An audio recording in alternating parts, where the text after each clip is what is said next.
Hello my dear cute friends, स्वागत है आप सबको मेरी इसकी जुबानी चैनल में। और मैं आ गई हूँ आज इस कहानी को आगे कंटिन्यू करने के लिए। तो सीन ऐसे शुरू होता है कि उन दोनों के डेट जो थे वो खत्म होते हैं और वो दोनों हॉस्टल में वापस आ जाते हैं। हॉस्टल वापस आने के बाद लाइफ थोड़ी बदल गई थी। प्रीन अब पहले से ज्यादा पॉसेसिव हो गई थी और विकी अब उस पॉसेसिवनेस की एडिक्टेड हो चुकी थी। लेकिन अब एक नया मोड़ आने वाला था। फ्रीन जो थी वो शावर लेने गई थी और रूम में सिर्फ शावर के गिरते पानी की आवाज आ रही थी। विकी बेड पर थी, फ्रीन की वही ब्लैक हुडी पहन के कुछ पढ़ रही थी। तभी उसकी नजर फ्रीन के डेस्क पर गई। फ्रीन का लैपटॉप खुला था जो कि रूल नंबर 3 के खिलाफ था। फ्रीन ने हमेशा कहा था मेरे डेस्क को मत देखना, पर आज विकी की क्यूरियोसिटी उस पर हावी हो गई थी। वो धीरे से डेस्क के पास गई। स्क्रीन पर एक पुरानी फाइल खुली थी जिसका नाम था सरोजा लेगेसी। विकी ने जैसे ही कर्सर मूव किया उसकी आंखें फटी की फटी रह गई। वहां फ्रीन की फैमिली के इलीगल बिजनेसेस और पुराने कोर्ट केसेस और कुछ ऐसी फोटोज थी जिसमें फ्रीन बहुत छोटी थी और उसके हाथ में एक असली गन थी। फ्रीन कोई नॉर्मल बैड गर्ल नहीं थी, वो तो एक अंडरवर्ल्ड एम्पायर की वारिस थी। तभी शावर का दरवाजा खुला। फ्रीन बाहर आई। बालों से पानी टपक रहा था और बदन पर सिर्फ एक टॉवल था। जैसे ही उसने फ्रीन को अपने लैपटॉप के पास देखा उसकी आंखें एक पल में लाल हो गई थी। उसका वो सॉफ्ट रूप गायब हो गया था और वो पुरानी वाली जानवर वाली फ्रीन वापस आ गई थी। और फ्रीन दहशत में कहते मैंने कहा था ना विकी, रूल नंबर 3 तुम भूल गई। फ्रीन ने एक झटके में लैपटॉप बंद कर दिया। विकी ने कहा फ्रीन, मुझे डर लग रहा है। वो फोटोज क्या थी? तुम असल में कौन हो फ्रीन? फ्रीन का चेहरा गुस्से से कांप रहा था। उसने विकी के चेहरे के इतने पास अपना चेहरा लाया कि उनकी नाक टकरा रही थी। फ्रीन की सांसें गर्म और भारी थी। फ्रीन ने कहा मैंने तुम्हें अपनी दुनिया से दूर रखने की कोशिश की थी। मैंने तुम्हें वो सब नहीं दिखाना चाहता था जो मैं हूँ। अब जब तुमने देख लिया है तो क्या तुम मुझसे नफरत करोगी? क्या तुम अब भाग जाओगी मुझसे? फ्रीन ने विकी के होठ को अपने अंगूठे से इतनी जोर से दबाया कि विकी की आंखों में आंसू आ गए। पर ये आंसू डर के नहीं थे, फ्रीन के दर्द को देखकर थे।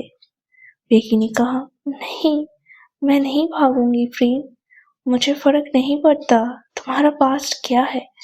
मैं तुमसे प्यार करती हूँ और मैं सच्ची प्यार करती हूँ। उस लड़की से प्यार करती हूँ जो इस वक्त मेरे सामने खड़ी है। मुझे फर्क नहीं पड़ता तुम्हारा पास्ट क्या था फ्रीन। फ्रीन की पकड़ धीरे से ढीली हुई। उसने विकी की गर्दन में अपना चेहरा छुपाया और एक दर्द भरी सिसकी ली। तुम्हें पता नहीं है तुमने क्या देख लिया विकी। मेरी फैमिली, वो लोग बहुत खतरनाक है। अगर उन्हें पता चला कि तुम मेरी कमजोरी हो तो वो तुम्हें खत्म कर देंगे। इसलिए मैं तुम्हें अपने पास कैद करके रखती हूँ ताकि तुम मेरे साए में रहो। फ्रीन ने विकी को उठाया और बेड पे सुलाया। इस बार रोमांस में एक अजीब सी डेस्परेशन थी। फ्रीन विकी को इतनी शिद्दत से किस करने लगी जैसे वो उसे दुनिया से छुपा लेना चाहती हो। फ्री ने कहा, अब तुमने मेरा राज जान लिया है, तो अब सजा भी भुगतनी होगी। आज से तुम हॉस्टल के बाहर अकेले एक कदम भी नहीं रखोगी। जहां तुम जाओगी वहां मेरी शैडो होगी, समझी? पिगी ने फ्रीन को और जोर से पकड़ लिया। मुझे मंजूर है, तुम्हारी कैद में रहना मेरी आजादी है। मैं तो बस तुम्हें चाहती हूँ फ्रीन।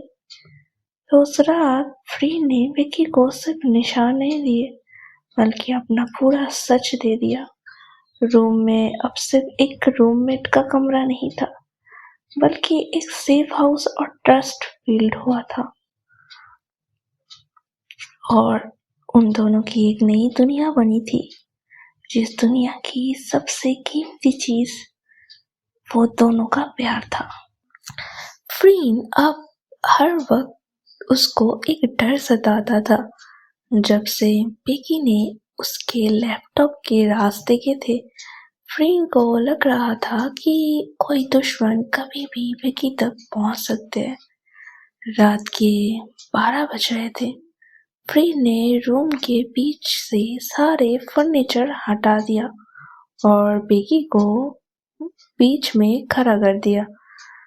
फ्रीन ने खुद एक टाइट ब्लैक टैंक टॉप और जिम पैंट्स पहने थे, जिसमें उसकी मस्कुलर आर्म्स और टैटू साफ दिख रहा था। फ्रीन ने कहा, अगर कोई तुम्हें पीछे से गला पकड़े तो तुम क्या करोगी विकी? विकी ने कहा, फ्रीन, मैं थक गई हूँ, क्या हम सो नहीं सकते? फ्रीन ने एक झटके में विकी के पीछे आकर उसकी गर्दन पर अपना हाथ रखा और उसे अपनी तरफ खींचा। विकी की पीठ फ्रीन की जेट से टकराई। फ्रीन ने कहा, नहीं, मेरी दुनिया में थकना मतलब मौत है। फिर से पूछूंगी, अगर कोई तुम्हें ऐसे पकड़े तो तुम क्या करोगी? फ्रीन ने अपनी हाथ की जो पकड़ थी वो थोड़ी सख्त की। विकी को फ्रीन की बॉडी की गर्मी महसूस हो रही थी। विकी ने कोशिश तो की फ्रीन का हाथ हटाने की, पर फ्रीन एक सख्त रॉक की तरह खड़ी थी। फ्रीन ने कहा, कमजोर हो तुम, अपनी एल्बो का इस्तेमाल करो और मेरे पेट में मारो जोर से। विकी ने कोशिश की, पर जैसे ही उसने पीछे मारा, फ्रीन ने उसका हाथ पकड़कर उसे घुमाया और विकी को फ्लोर पर नीचे गिरा दिया और खुद भी उसके ऊपर आकर गिर गई। दोनों फ्लोर पर लेटी हुई थी। फ्रीन विकी के ऊपर पूरा ऑयल डाले हुए। फ्रीन हाँफते हुए कहती है, दुश्मन तुम्हें ऐसे ही गिराएगा, वो तुम्हारे रोने का इंतजार करेगा। फ्रीन की आंखें अब डार्क हो गई थी। उसने विकी के दोनों हाथ फ्लोर पर पिन कर दिए थे। ट्रेनिंग अब धीरे धीरे बदल रही थी।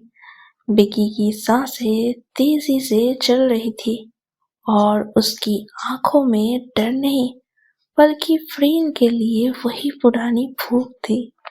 विकी ने कहा, तो तुम मुझे बचाने नहीं आओगे? तो फ्रीन ने कहा, मैं आऊंगी, हमेशा आऊंगी, और मैं चाहती हूँ कि तुम, जब तक मैं ना पहुंचूं, तुम सामने वाले को इतना दर्द दे सको कि वो तुम्हें टच करने से पहले 1000 बार सोचे। फ्रीन ने विकी के होठ के पास अपना चेहरा लाया। उसका पसीना विकी के स्किन पर गिर रहा था, जो माहौल को और भी ज्यादा इंटेंस बना रहा था। फ्रीन ने कहा, लेकिन अगर तुम्हें सही से मूव नहीं किया तो मैं तुम्हें सजा दूंगी। फ्रीन ने विकी की गर्दन पर हल्का सा बाइट किया। विकी ने सिसकी ली और अपने पैरों से फ्रीन की कमर को लॉक कर दिया।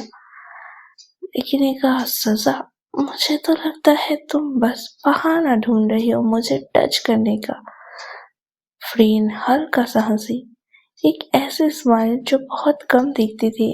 उसने विकी की टी शर्ट के नीचे अपना हाथ डाला और उसकी स्किन को सहलाया और उसने कहा, मैं तुम्हारी मालिक हूँ विकी, मुझे बहाना की जरूरत नहीं पड़ती, पर ये ट्रेनिंग जरूरी है क्योंकि मैं नहीं चाहती कि मेरे अलावा कोई और तुम्हें दर्द दे।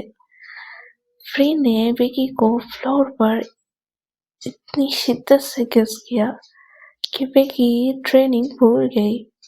वो दोनों फ्लोर पर ही उलझ गए। फ्रीन ने विकी को उठाया और दीवार से सटाया, उसके पैरों को अपनी कमर के चारों तरफ लपेटने पर मजबूर किया। फ्रीन ने कहा, अगला मुंह, अगर कोई तुम्हें किस करने की कोशिश करे बिना तुम्हारी मर्जी के तो उसकी जुबान काट लेना, समझी? तो बेकी ने कहा, और अगर मेरी मर्जी हो तो फ्रीन ने कहा, तो फिर वो सिर्फ मैं हो सकती हूँ। किसी और को तुमने मर्जी दी तो मैं उसे और तुम्हें दोनों को तबाह कर दूंगी। उस रात की ट्रेनिंग सेल्फ डिफेंस से शुरू हुई थी पर खत्म बेपनाह जुनून पर हुई। बेकी ने सीख लिया था कि फ्रीन से कैसे लड़ना है, पर वो ये भी जान गई थी कि फ्रीन के इश्क से जीतना नामुमकिन है। तो आज की ये कहानी का ये एपिसोड यहीं पे एंड होता है। अगर आपको ये एपिसोड पसंद आया है तो please do subscribe the channel and मिलते हैं नेक्स्ट एपिसोड में next day. See you guys, bye.